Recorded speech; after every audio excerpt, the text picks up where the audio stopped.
Hello, everyone. Today is Thursday, November 19th, exactly 1 week since the last time I shared a video with the church.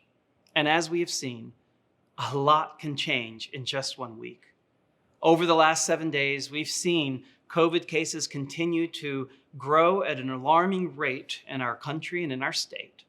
Just yesterday, the Boone County Health Department issued a warning reminding us that the virus is present and among us, even in small gatherings. This past Monday, the Bishop of the Indiana United Methodist Church hosted a webinar together with 3 medical professionals from IU Health.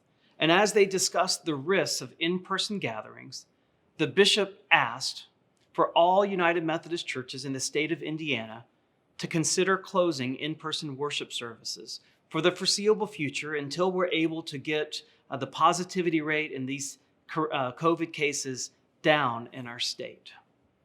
Our leadership has taken a few days to pray about this and consider this, and we've reached the decision that following Thanksgiving, we will suspend in-person worship services for the remainder of the year, which takes us all the way through Christmas.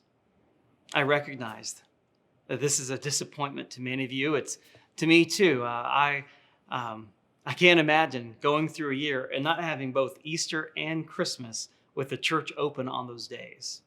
But that doesn't mean the church won't continue. We'll continue to do in-person or to do live stream worship services that you can join online. And we hope that you'll stay connected to us in some ways, the theme that we are already planning for Advent, Home for the Holidays, has extra layers of meaning right now. We're also hoping on Christmas Eve to have an outdoor worship service that will still allow us to come together, to sing songs, to hear the familiar story, and to light candles to symbolize our hope during this period of time.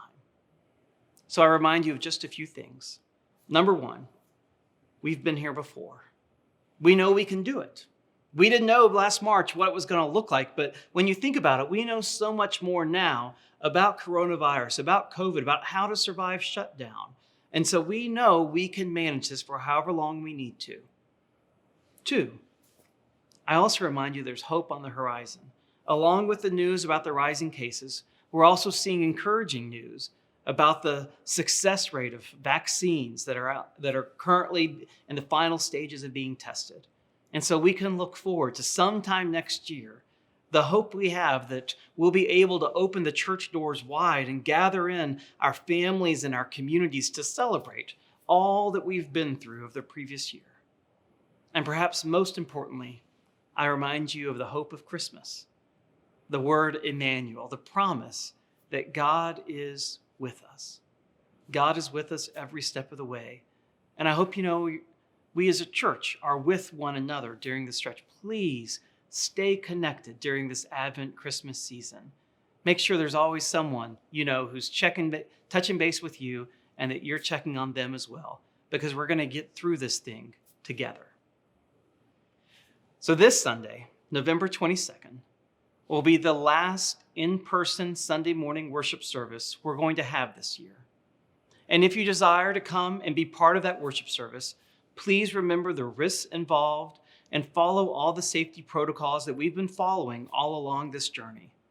But whether you are here or whether you're joining us in worship from home, please know that you are an important part of our faith community, and we will get through this together with God's grace and help. Stay safe and be encouraged.